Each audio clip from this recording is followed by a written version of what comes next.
I meditate often on the power of presence, and I say to seminarians and priests, much of the work of ministry is simply showing up and being present, not just being physically there, but being fully engaged.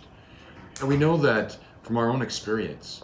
You think about being in a really difficult situation, and all of a sudden your best friend shows up. And just the fact that they are there immediately brings consolation and strength and peace. Think about the meaning when we gather with family and friends for great celebrations, and the pain that's caused sometimes when we can't be there, or when there's divisions in families and we're not present to each other. So the power of presence is remarkable. So it's no accident that we call our belief and the reality of the Eucharist, that Jesus is fully present in the Eucharist, that the bread and wine at Mass become sacramentally the body and blood of Christ, the real presence, the real presence. So in the Eucharist, the fullness of Jesus Christ, body and blood, soul and divinity, is fully present to us. Throughout the ages of the Church, people have attacked our belief in the real presence. People have deconstructed transubstantiation, which is the philosophical explanation of what happens in the Eucharist.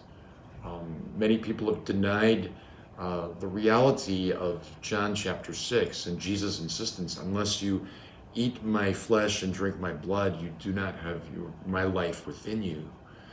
And yet the Church has persistently, courageously defended, believed, and propagated our belief in the real presence. I think the real presence is what keeps Jesus from simply being a pious idea or this wonderful historical figure that lived 2,000 years ago. The real presence of Christ in the Eucharist means that the fullness of Jesus Christ abides in the tabernacles of all of our churches, which means the fullness of Christ is all over our diocese. And at Mass, when we receive the body of Christ, when we come forward and receive Holy Communion, that fullness of Christ's presence is living within us. I'm convinced that if every Catholic understood and believed the reality of the Eucharist and the full meaning of the real presence, our churches would be full. Not just on Christmas and Easter, not just on Sundays, but every single day. And maybe part of the struggle for some people is that it seems too good to be true. I mean, can God really love me that much that he would come to abide within me through this heavenly food? The answer is an emphatic yes.